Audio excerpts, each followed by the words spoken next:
Assalamualaikum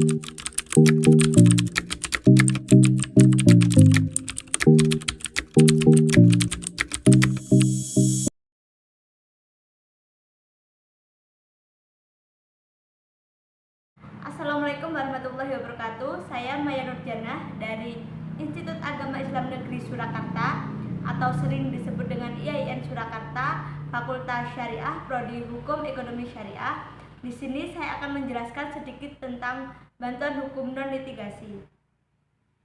Bantuan hukum non-litigasi adalah suatu proses penanganan hukum yang dilakukan di luar jalur pengadilan untuk menyelesaikannya. Pemberian bantuan hukum non-litigasi dapat dilakukan oleh advokat, paralegal, dosen, dan mahasiswa yang telah terverifikasi atau terakreditasi. Pemberian bantuan hukum non-litigasi meliputi kegiatan penyuluhan hukum, konsultasi hukum, investigasi perkara baik secara elektronik maupun non-elektronik, penelitian hukum, mediasi, negosiasi, pemberdayaan masyarakat, pendampingan di luar pengadilan dan atau legal drafting.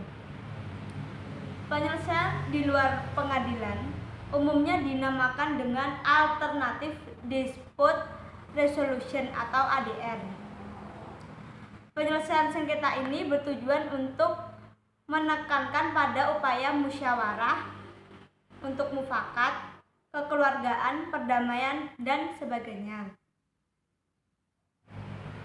Yang pertama, penyuluhan hukum. Penyuluhan hukum sebagaimana pasal 9 ayat 2 huruf A berupa ceramah, diskusi, dan atau simulasi. Penyelenggaraan penyuluhan hukum didokumentasikan. Penyelenggaraan penyuluhan hukum sebagaimana dimaksud pasal 11 ayat 1 dilakukan oleh panitia yang dibentuk oleh pemberi bantuan hukum. Panitia sebagaimana yang dimaksud pada ayat 1 beranggotakan 3 orang.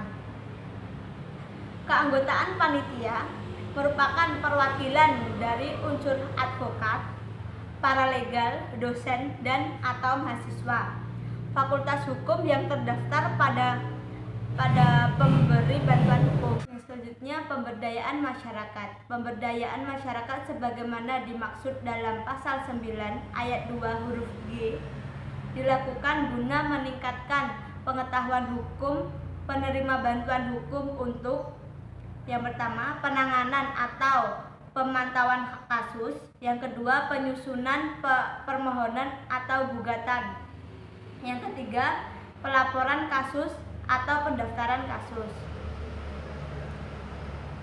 Jumlah peserta kegiatan pemberdayaan masyarakat sebagaimana dimaksud dalam ayat 1 paling sedikit 10 orang.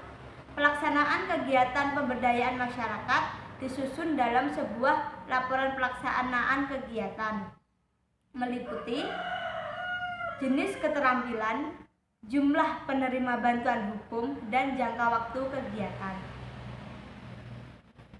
Yang selanjutnya, legal drafting. Drafting dokumen hukum sebagaimana dalam pasal 9 ayat 2 huruf I diberikan dalam bentuk penyusunan. Yang pertama, surat gugatan, yang kedua, surat jawaban, yang ketiga, replik, yang keempat, duplik, yang kelima, permohonan, dan yang keenam, dokumen hukum lain yang diperlukan sesuai dengan peraturan perundang-undangan. Hasil drafting dokumen hukum disampaikan kepada penerima bantuan hukum paling lama 5 hari kerja terhitung tanggal permintaan bantuan hukum diterima. Laporan pelaksanaan kegiatan drafting dokumen hukum dibuat dalam bentuk tertulis. Formulir laporan drafting dokumen hukum tercantum dalam lampiran yang merupakan bagian tidak terpisahkan dari peraturan menteri yang berlaku. Sekian pemaparan sedikit dari saya tentang bantuan hukum non litigasi. Bila ada salah mohon maaf. Billahi taufiq wal hidayah. Wassalamualaikum warahmatullahi wabarakatuh.